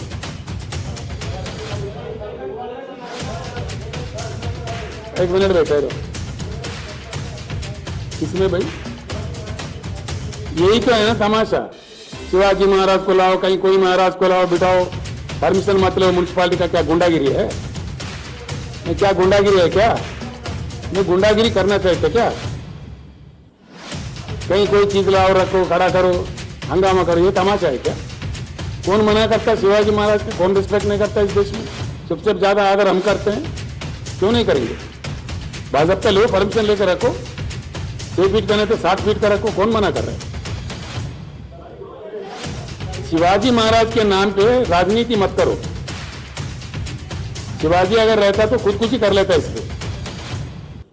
हम यही बोल रहे हैं कि शिवाजी महाराज, ये महाराज, वो महाराज का नाम लेके राजनीति क्यों करते हो?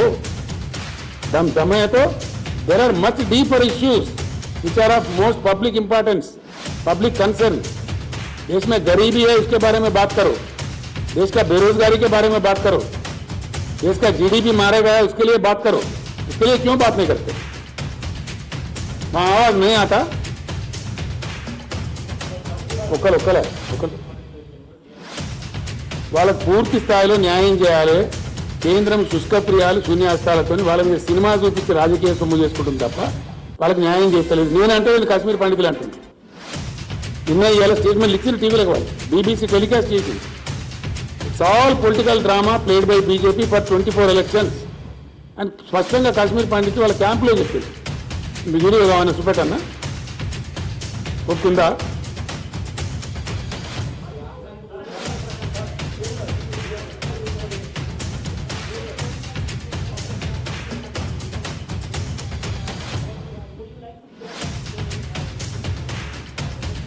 ऐसा है, हम कोई काम करते हैं ना खुल के करते हैं, चोरी छुपे नहीं करते. ठीक है. प्रशांत किशोर से मेरा पूरा चर्चा हो रहा है. पूरे देश में परिवर्तन लाने के लिए प्रशांत किशोर मेरे साथ मिलकर काम कर रहे हैं. इसमें किसको क्या अड़चन है? क्या अड़चन है भाई? क्यों रो रहे? प्रशांत किशोर को बाम जैसा देख रहे?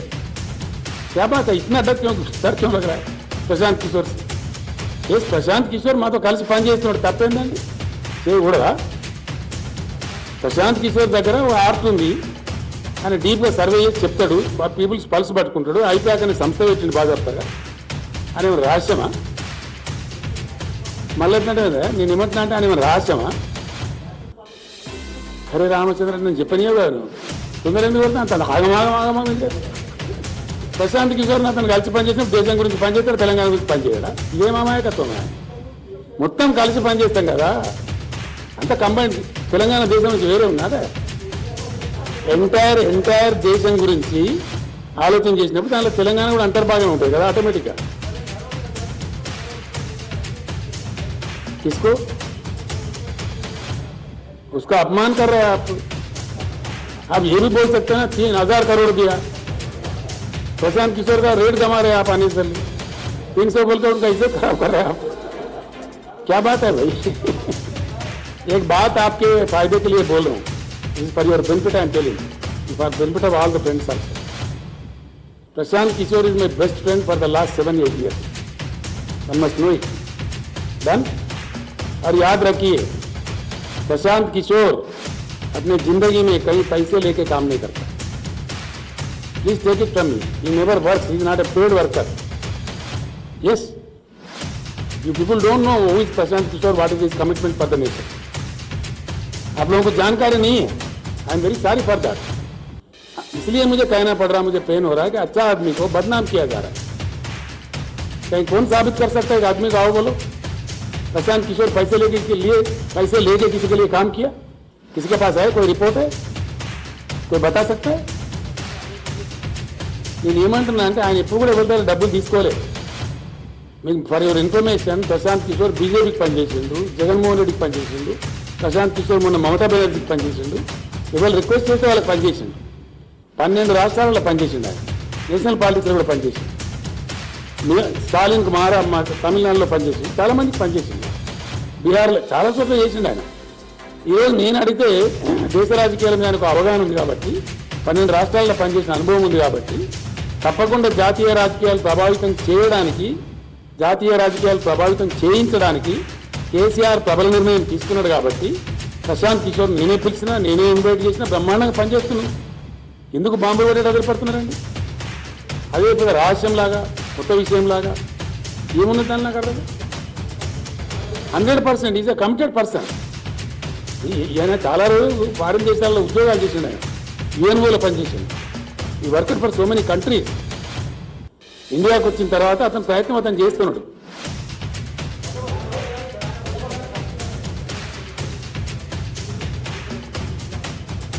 నేను ఏమంటున్నా అంటే, మేము స్పష్టంగా ఉంటాం, అస్పష్టంగా ఉండం. 600 ముందస్తు ఎన్నికలకు వెళ్ళే ప్రశ్న లేదని మొన్ననే చెప్పిన నేను, మళ్ళీ ఇప్పుడు కూడా చెప్తున్నా. పోయినసారి నేను అసెంబ్లీని డిజాల్వ్ చేసిపోయినా, అది కూడా చెప్తున్నా. Yes, there was a need at that time. ఎందుకు? మేము ప్రారంభించిన పథకాలు, మేము ప్రారంభించిన ప్రాజెక్టు మళ్ళా మేమే ఉండి పూర్తి చేయాల్సిన అవసరం ఉండే కాబట్టి, మళ్ళీ టీఆర్ఎస్ గవర్నమెంట్ ఖచ్చితంగా రావాల్సిన అవసరం ఉండే కాబట్టి, కరెక్ట్ టైంలో నేను ఇంటెలిజెంట్గా డెసిషన్ తీసుకొని I came back with 88 seats. Right. ఇప్పుడు ఆ అవసరమే లేదు, అన్ని పరిపూర్ణంగా కంప్లీట్ అవుతున్నాయి. ఇప్పుడు పాలమూరు ఎత్తిపోతల పథకం కంప్లీట్ కావాలి, సీతారామ పథకం కంప్లీట్ కావాలి, మేము పెట్టిన లిఫ్ట్ ఇరిగేషన్ స్కీమ్ కంప్లీట్ కావాలి, తెలంగాణ ఇంకా ధాన్యం ఎక్కువ పండించాలి, తెలంగాణకు ఇంకా ఐటీ పెట్టుబడులు ఎక్కువ రావాలి, ఇంకా పరిశ్రమల పెట్టుబడులు రావాలి. ఆ ప్రయత్నాలు మా టర్మ్ ఎండ్ దాకా కూడా ఇప్పుడు కొనసాగిస్తాం, మధ్యలో భంగం చేయాలి. రైట్. ఎవరైనా ఆసుకుంటే అట్లా అనుకుంటే పాపం తెలియక తెలియలేక అనుకుంటే మేము ఇది చేయలేము. ఆ మాట్లాడే వాళ్ళు కూడా ఎందుకు కొరగాని వాళ్ళు ఇక్కడ ఏ రకం కూడా ఏమి స్థాయి లేని వాళ్ళు, వాళ్ళకి పాత్ర లేదు, మను లేదు, నెత్తి లేదు, కత్తి లేదు, ఊరికే ఏదో అరుస్తూ ఉంటారు బజార్లో మీద. దాన్ని మేము పడుకోవాలి. ఎవడో ఏదో కలగని చెప్పుకుంటారు. ఎల్లుండి ఎలక్షన్ అయితే తయారుగా అవుతుంది అట్లా అవుతాక నాకు అర్థం కాదు.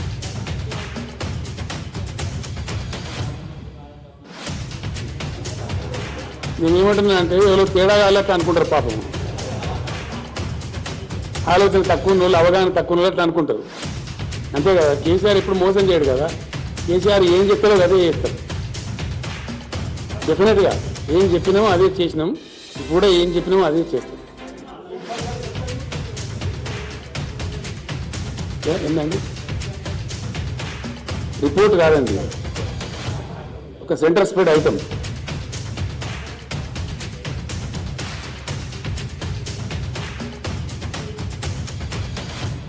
ఏంది ఇవాళ చెప్పిందా ఆయన చెప్పండి. ఇవాళ రాసి చెప్పు, ఇక్కడ రాసింది. నీ డోంట్ నో అంటే నేనేం చెప్పాలి కదా. నీకే డోంట్ నో అన్నాడు చెప్పాను. నీకు డోంట్ నో అన్నాడు కావా క్వశ్చన్ చెప్పండి. నేను మళ్ళీ చెప్తున్నా మీకు, మొట్టమొదటిసారి మేము 63 గెలిచి, మొన్న 88 గెలిచి, రైట్. ఈసారి మేము 95 నుంచి 105 మధ్య ఉంటుంది మా సీట్ల సంఖ్య. Right please for God's sake 95 to 105 మధ్య గెలుస్తాను. మీకు ఒక 25 days తర్వాత ఒక రిపోర్ట్ కూడా ఇస్తాను, మీరే ఆశ్చర్యపడతారు. ఎస్ ఈ మధ్య వినండి మీరు అడిగి పూర్తిగా చెప్పాలి కదా. Our seats are going to be 95 to 105 మధ్య ఉంటాయి. నిన్ననే నాకు లేటెస్ట్ రిపోర్ట్ వచ్చింది. 3 డిఫరెంట్ సంస్థలు చేసిన సర్వే. వాళ్ళు 30 సీట్లు సర్వే చేశారు. 29 మేము గెలుస్తున్నట్టు 0.3%తో ఒక సీట్ పోతున్నట్టు వచ్చింది. జస్ట్ 0.3 1%. అంటే ఏంటని అర్థం? 30లో ఒక సీటు పోతే 120లో 4 పోతాయి అని అర్థం. 30కి ఒకటంటే that is going to B result. Take it from మీ.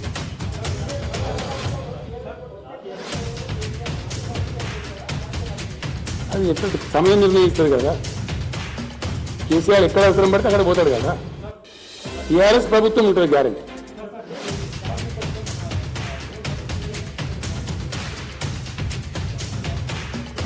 ఏ కాగా నాకు అర్థం. నీ సపరేట్ కాగేమని ఉందా? We're much below the allowed 25%. I make it very clear in the state assembly.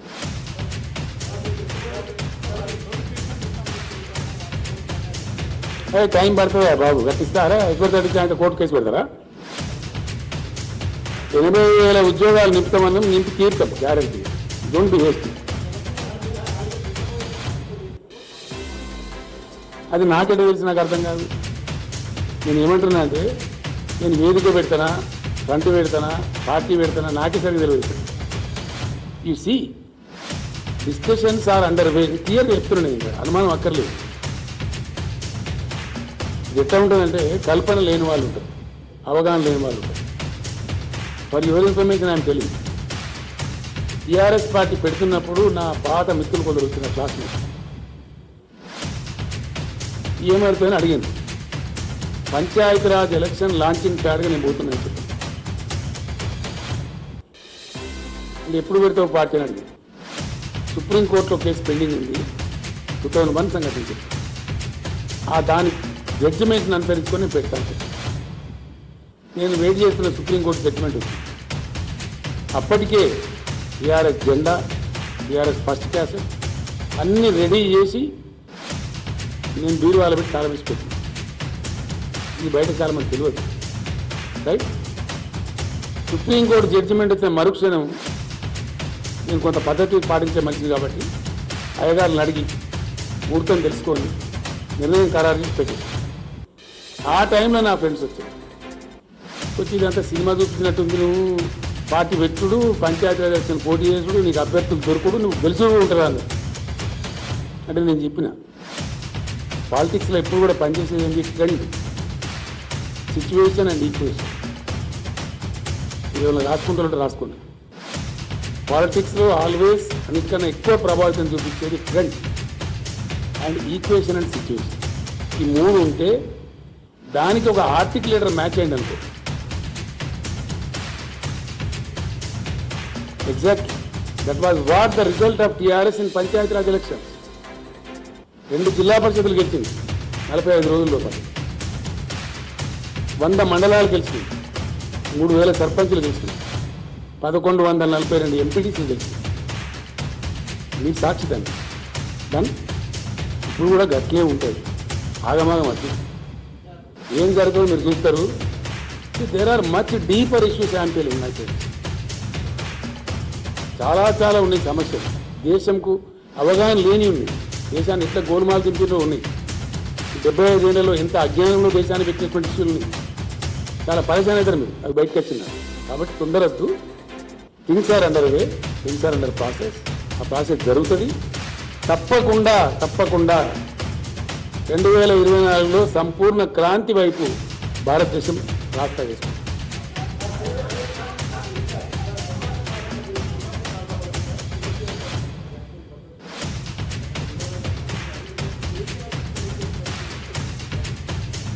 Gap వచ్చిన నీకెవరు చెప్తుందా? నాకు అర్థం కాదు. చెప్పాను లేని గ్యాప్ నువ్వెట్లా మాట్లాడుతుంది? ఊహించుకొని నువ్వు గ్యాస్ పెట్టుకొని నన్ను అడిగితే నేను చెప్పాలి.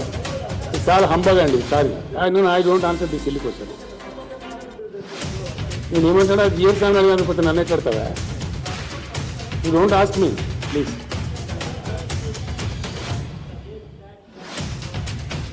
What is that?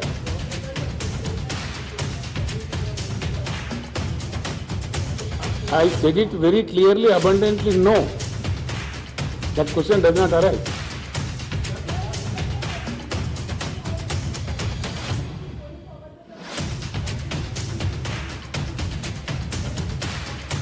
See, I have very clearly said it, very clearly, that there is a void, there is a vacuum in the national politics of India, right? I am pursuing national politics now. There is no hanky-panky. I am doing my piece of job. I have to meet so many other friends who are playing a major role in this country's politics. We are trying to form into an opinion. Thereby what happens, let us see. How to fill up that gap. We will certainly take a decision. It will be qualitative and that will ultimately it will prove quantitative also. And I assure you, from 2024, India will pursue a new path of Kranti. New path of Kranti. You will see, right? Once KCR said it will happen. ఎవరితోనండి? ఏం అర్థం కాదు. ఎవరితోనండి? నేను ఏమంటున్నా అంటే ఇప్పుడు అన్ని budget సెషన్లు జరుగుతున్నాయి. మనం మాట్లాడినాము ఆల్ బడ్జెట్ సెషన్స్ సార్. కొన్ని ఏమో కంప్లీట్ అయినాయి, కొన్ని ఆఫ్ ద వే ఉన్నాయి, కొన్ని జరుగుతున్నాయి. షార్ట్ పీరియడ్లో తప్పకుండా అందరం కలుస్తాము, మాట్లాడతాము. సీఎంలో ఉండాల్సిన అవసరం లేదు. ఒక సీఎం లేని నాయకులు కూడా పెద్ద నాయకులు ఉన్నారు, వాళ్ళందరూ కూడా వస్తారు, మాట్లాడతారు తప్పకుండా. కొన్ని ఐడియాస్ ఉన్నాయి, ఒక్కొక్కరు ఒక ఐడియా ఉంది. ఒక ఆయనకు ఒకటి పద్ధతి ఉంది, ఇంకో ఆయనకి ఇంకో పద్ధతి, ఇంకో పద్ధతి. అన్ని కలగలిపి what is really going to be the best for 2024. డెఫినెట్గా కదిలించాల్సింది భారత ప్రజానీకాన్ని ఉంది. ప్రజానీకాన్ని కదిలించి నలుగురు నాయకులను, ముగ్గురు ముఖ్యమంత్రులను కాదు. I think you are getting my point. కదిలించాల్సింది మాసెస్, కదలాల్సింది కూడా మాసెస్. అందుకోసం ఏ ప్రక్రియ అవసరమో ఆ ప్రక్రియ అవలంబిస్తాం. డన్. రిటైర్డ్. చాలా విషయాలు నేను చెప్పాల్సింది ఓపుకుందా? మేము అట్లా అల్లా తప్పగా ఏం చేసినా కూడా దేశంలో అడ్వకేట్ల సంఖ్య 20 లక్షలు ఉంది. వాళ్ళందరినీ కదిలిస్తున్నాం.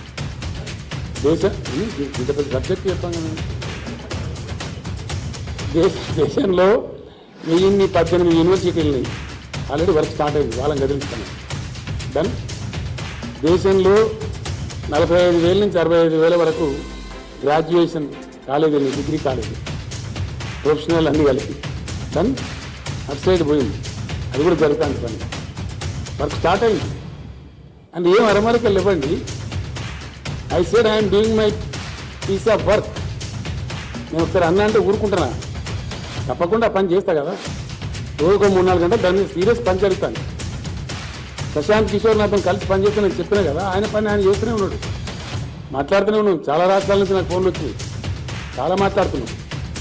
ఎవరికుండే అవగాహన వాళ్ళు చెప్తున్నారు, అవన్నీ షేర్ చేస్తున్నాం, మాట్లాడుతున్నాం. అన్నీ కలిపి మాట్లాడి ఒక వేదిక మీద తెచ్చి ఆ వేదిక ఏంటనే మీ ముందుకు వస్తుంది బ్రహ్మాండంగా. దానికి ఎంత స్పాన్ అవసరం, ఎంత టైం అవసరం, ఏ టైంకి రావాలి, ఎక్కడ రావాలి, పరిపూర్ణమైన పద్ధతిలో చాలా పరిపూర్ణంగా వస్తుంది. పరిపూర్ణమైన విజయాన్ని కూడా సాధిస్తుంది. దాని ఏం డౌట్ వస్తుంది.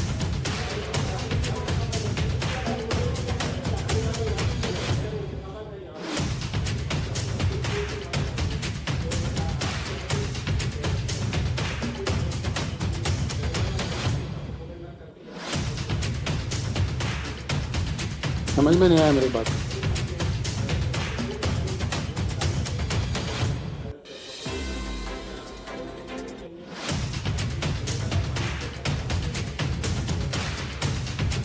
आपको समझ में नहीं आया बात, इसलिए मैं साफ कह रहा हूं ना, बात हो हिंदुस्तान में तो हमारे पानी के फाइल्स पे हो, हमारे उद्योग के फाइल्स पे हो, हमारे डेवलपमेंट के फाइल्स पे हो, हमारे बेरोजगारी के फाइल्स पे हो. वो फाइल्स हम भी हिंदुस्तान के सामने रखेंगे. ठीक है?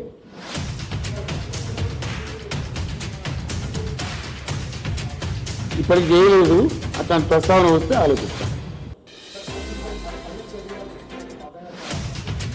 ఎక్కడండి మోస్ట్ వెల్కమ్. ఒక 60 కేజ్రీవాల్ ఇంకా ఇంకే 20 మంది రాని మాకేమైనా యునానిమస్ వస్తావా? రాహుల్ మేము కూడా కొట్లాడకి వెళ్ళిపోతాం ఎలక్షన్. చాలా మంది వస్తారు ప్రయత్నించి, ఇవ్వాల ప్రయత్నం వాళ్ళు చేస్తారు. దానికి తప్పే ఉందండి నాకు అర్థం. What is wrong? డెమోక్రసీలో ఎవ్రీబడి ఈజ్ వెల్కమ్. ఎవరు ఎఫర్ట్ వాళ్ళు చేస్తారు, దాన్ని నథింగ్ రాంగ్.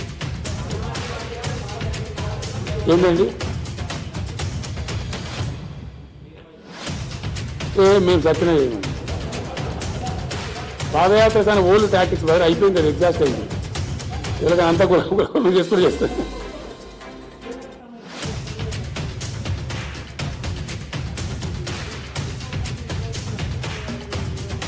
అది తప్పని చెప్పినాం కదండి, క్లియర్గా చెప్పినాం కదా. తప్పు అని చెప్పినాం, అది క్లియర్గా చెప్పినాం. మేము మళ్ళీ వచ్చినట్టు దానికి అర్థమైంది. మీకు అర్థం కాలే ఒక పాయింట్, అది కూడా చెప్తాను. నేను చెప్పాల్సిన అవసరం ఉందని చెప్తాను. మంచి క్వశ్చన్ అడిగి మీకు థ్యాంక్స్ ఫర్ యువర్ క్వశ్చన్. వాస్తవానికి ఉద్యోగాలు అతి ఎక్కువ లభించేది ప్రైవేట్ సెక్టర్, అది తక్కువ ఉండేది గవర్నమెంట్ సెక్టర్. కాకపోతే ఇక్కడ పోటీ పడతారు. గవర్నమెంట్ ఉద్యోగం అయితే భద్రత ఉంటుంది, మంచిగా ఉంటుంది, గౌరవం ఉంటుంది, పోటీ పడతారు. అందరు ఛాన్స్ తీసుకుంటారు. అందరికీ రావు. ఇప్పుడు హైదరాబాద్ ఇండస్ట్రీలో పనిచేసే ఉద్యోగస్తులు ఎంత, మన సర్కార్లో పనిచేసే వాళ్ళు ఎంత, హైదరాబాద్ ఐటీలో పనిచేసే వాళ్ళ సంఖ్య ఎంత, మన గవర్నమెంట్ సంఖ్య ఎంత. కాబట్టి గవర్నమెంట్లో ఉండే ఉద్యోగాలు వస్తుందనే ఆశతో యువత టైం వేస్ట్ చేసుకోకుండా ఉండడానికి మేము కొత్త ప్రక్రియ తెచ్చినాం, హెల్దీ ప్రక్రియ. ఇవన్నీ ఎవరు పడితే వాళ్ళు రాజకీయ నాయకులు, రాజకీయ పార్టీలు ఇష్టం వచ్చినట్టు మాట్లాడతారు. ఇన్ని కాలనీ అన్ని కాలనీ మాట్లాడతారు. అది దాన్ని నల్లిఫై చేయడానికి, యువతను ఆ భ్రమంలో తీసి పాజిటివ్ డైరెక్షన్లో పెట్టడానికి, వాళ్ళు సరైన ఒక డెసిషన్ తీసుకోవడానికి వీలుగా ఉండాలని చెప్పి ఇప్పుడు ఎన్ని ఉత్పన్నమైనయో అన్ని ఖాళీలు ఇచ్చినాం, నోటిఫై చేసినాం. 2 కొన్ని 9th షెడ్యూల్ సంస్థలు, 10th షెడ్యూల్ సంస్థలు ఆంధ్రాతో వివాదంలో ఉన్నాయి. అవి ఒకసారి పరిష్కారం అయితే ఆడ కూడా వస్తే 5,000 10,000 వస్తే రావచ్చు. అవి కూడా నోటిఫై చేస్తాం. దాని తదనంతరం మేము స్పష్టమైన ఆదేశాలు ఇచ్చాను. నేను ఒక్కరిని ఇవ్వలేదు, క్యాబినెట్గా ఇచ్చినాం, చీఫ్ సెక్రటరీకి ఆదేశం ఇచ్చినాం, అన్ని శాఖల సెక్రటరీలకు ఇచ్చినాం. ఎవ్రీ ఇయర్ ఉద్యోగ క్యాలెండర్ పెట్టాలి. ఏ సంవత్సరం ఖాళీ ఆ సంవత్సరమే నింపేయాలి. అదేనా కానీ. 2 స్కూల్స్ విషయంలో కూడా కొన్ని తప్పుడు ప్రచారం చేస్తారు, కొన్ని అపోహలు సృష్టిస్తుంది. రేషనలైజేషన్ ఆఫ్ స్కూల్స్ అంటే దానిలో కొన్ని స్కూల్స్ మూస్తారని, కొన్ని తోరిస్తారని, కొన్ని ఖతం చేస్తారని పిచ్చి పిచ్చి అపోహలు కలిగిస్తుంది. We're not going to do that. Yes, we're going to rationalise.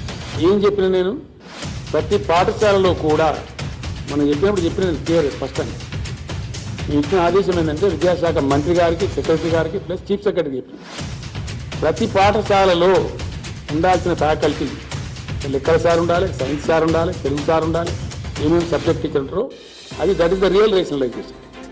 విద్యార్థులకు చక్కటి మంచి విద్య అందితే ఇంగ్లీష్ మీడియం కూడా స్టార్ట్ చేస్తున్నాం కాబట్టి వాళ్ళ పాపం వాళ్ళు బ్రతుకుతారు, మంచి విద్య వస్తుంది. మంచి విద్య రావాలంటే అరకొరగా ఉండొద్దు. ప్రతి పాఠశాలలో కూడా అన్ని సబ్జెక్టు టీచర్లు ఉంటారు, రేషనలైజ్ చేయండి.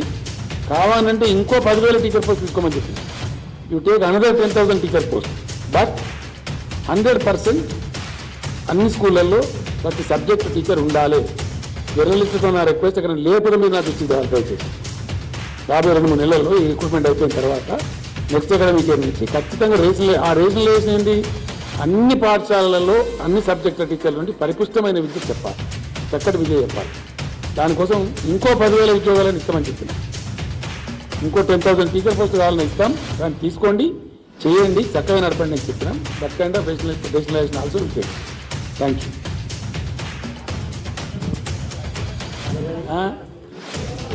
ఏమవుతున్నాయి, ఏం చేస్తాయట, ఏమన్నా పందులతో వేసుకొని బతారు పాపం, ఏమన్నా